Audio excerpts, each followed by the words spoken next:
एक लंबी बहस, जबरदस्त सियासत, विरोध, समर्थन और करोड़ों सवालों के बीच अब देश में जातिगत जनगणना होने जा रही है। गृह मंत्रालय ने जनगणना के लिए गजट अधिसूचना जारी कर दी है। एक ऐसा मुद्दा जिस पर विपक्ष ने लोकसभा चुनाव से लेकर देश भर में दर्जनों विधानसभा चुनाव लड़े, लेकिन मोदी सरकार ने एक झटके में इस मुद्दे को विपक्ष से छीन लिया है। अगर ये कहा जाए कि सरकार ने एक गुगली में पूरे विपक्ष को क्लीन बोल्ड कर दिया, तो ये कहना गलत नहीं होगा। 2 चरणों में होगी जनगणना। देश के अधिकांश हिस्सों में जनगणना के लिए 1 मार्च 2027 की आधी रात को आधार तारीख माना जाएगा। हालांकि ठंडे और बर्फबारी वाले इलाके जैसे लद्दाख, जम्मू कश्मीर के कुछ हिस्से, हिमाचल प्रदेश और उत्तराखंड में यह तिथि 1 अक्टूबर 2026 तय की गई है। इन क्षेत्रों के लिए मौसम की कठिन परिस्थितियों को देखते हुए यह फैसला लिया गया है। यह नई अधिसूचना 2019 में जारी पुराने आदेशों को रद्द करते हुए लागू की गई है। सरकार की इस पहल से देश की जनसंख्या, सामाजिक आर्थिक स्थिति और योजनाओं के लिए महत्वपूर्ण आंकड़े इकट्ठा किए जाएंगे, जिससे नीति निर्माण में मदद मिलेगी। अधिसूचना जारी होने के साथ ही जनगणना की औपचारिक शुरुआत भी हो गई है। साल 1872 में जनगणना प्रक्रिया शुरू होने के बाद से यह 16वीं जनगणना है, जबकि आज़ादी के बाद 8वीं जनगणना है। 2027 में होने वाली जनगणना 2011 की तरह ही 2 चरणों में पूरी की जाएगी।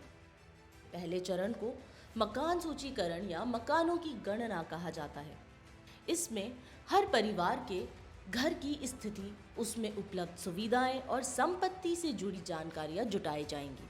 इसके बाद दूसरा चरण होगा जनगणना, जिसमें हर घर में रहने वाले व्यक्ति की उम्र, शिक्षा, रोजगार और अन्य जरूरी जानकारियां हासिल की जाएंगी। इसी दौरान सरकारी कर्मचारी लोगों से उनकी जातियों के बारे में भी जानकारी जुटाएंगे और जातीय आधार पर निष्कर्ष निकालेंगे कि देश में किस जाति की क्या स्थिति है। इस 2 चरणीय प्रक्रिया से सरकार को देश की जनसंख्या और जीवन स्तर से जुड़ी पूरी तस्वीर मिलेगी, जिससे योजनाएं बनाना और नीति तैयार करना आसान होगा। भारत में हर 10 साल पर होती है जनगणना। कोरोना के कारण 2021 में नहीं हो सकी थी जनगणना। भारत में हर 10 साल में एक बार जनगणना कराई जाती है। इसका मकसद देश की आबादी, सामाजिक और आर्थिक स्थिति और दूसरी ज़रूरी जानकारियाँ इकट्ठा करना होता है, ताकि सरकार नीतियाँ बनाने और योजनाएं तय करने में सही फैसले ले सके। जनगणना दुनिया के सबसे बड़े प्रशासनिक अभ्यासों में से एक है, जिसे गृह मंत्रालय के तहत आने वाला ऑफिस ऑफ रजिस्ट्रार जनरल और सेंसर कमिश्नर करवाता है। इस काम में बड़ी संख्या में सरकारी कर्मचारियों की ड्यूटी लगाई जाती है। वे हर घर जाकर लोगों से जानकारी जुटाते हैं। कोरोना महामारी के कारण 2021 में होने वाली जनगणना टल गई थी, जिसके कारण पिछली बार हुई जनगणना और अब हो रही जनगणना में 10 साल से अधिक समय लग रहा है। अधिसूचना जारी होने के पहले अमित शाह ने की समीक्षा बैठक। देश में 2011 के बाद होने वाली पहली जनगणना के लिए अधिसूचना जारी करने से एक दिन पहले सोमवार 15 जून को केंद्रीय गृह मंत्री अमित शाह ने केंद्रीय गृह सचिव गोविंद मोहन, रजिस्ट्रार जनरल और सेंसर कमिश्नर समेत अन्य वरिष्ठ अधिकारियों के साथ आगामी जनगणना की तैयारियों की समीक्षा की। बैठक के बाद गृह मंत्री अमित शाह ने सोशल मीडिया पर एक पोस्ट में कहा, 16वीं जनगणना में पहली बार जाति जनगणना शामिल होगी। 34 लाख गणक और सुपरवाइजर, 1.3 लाख जनगणना पदाधिकारी आधुनिक मोबाइल और डिजिटल उपकरणों के साथ यह कार्य करेंगे। जाति जनगणना क्यों जरूरी है? जाति जनगणना सामाजिक, आर्थिक और नीतिगत कारणों से अत्यंत आवश्यक मानी जाती है। सामाजिक नजरिए से देखा जाए तो यह जनगणना विभिन्न जातियों की जनसंख्या और उनकी सामाजिक आर्थिक स्थिति का स्पष्ट चित्र प्रस्तुत करती है।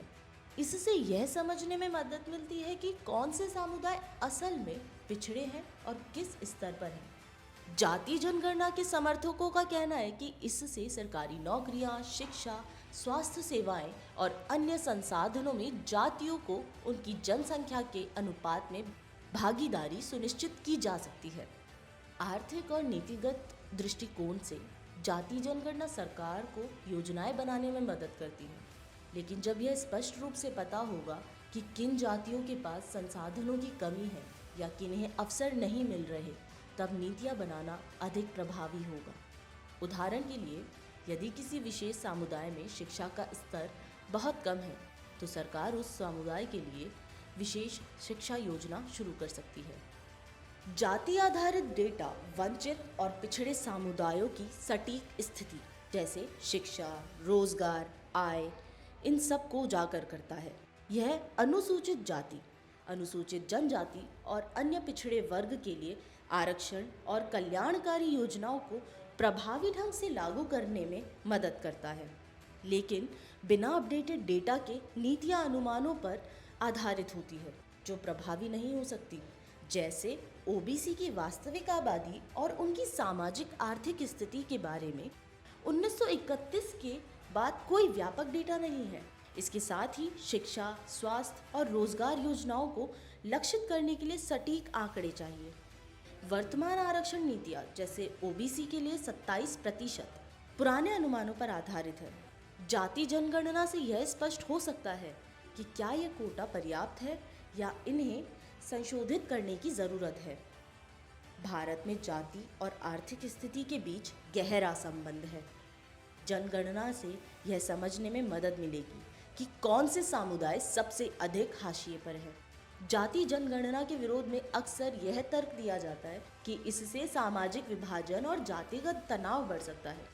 आलोचकों का मानना है कि जाति आधारित आंकड़े सार्वजनिक होने से लोगों की पहचान जाति के आधार पर और अधिक मजबूती से जुड़ सकती है, जिससे समाज में एकता के बजाय अलगाव की भावना को बल मिल सकता है। साल 2011 के बाद देश में पहली बार जनगणना होने जा रही है। इस बार डिजिटल जनगणना होगी जो जनगणना की प्रक्रिया को तो आसान बनाएगी, लेकिन 150 करोड़ की आबादी की गणना करना और साथ ही साथ जातियों के आधार पर लोगों को अलग अलग गिनना एक बहुत बड़ी चुनौती है। फिलहाल केंद्र सरकार ने जनगणना के लिए अधिसूचना जारी कर दी है और इस प्रक्रिया को पूरा करने की तैयारी भी जोर पर शुरू हो गई है। इसी तरह देश विदेश से जुड़ी जानकारी के लिए और अन्य मुद्दों की जानकारी के लिए देखते रहिए पब्लिक माइक, आपकी आवाज़।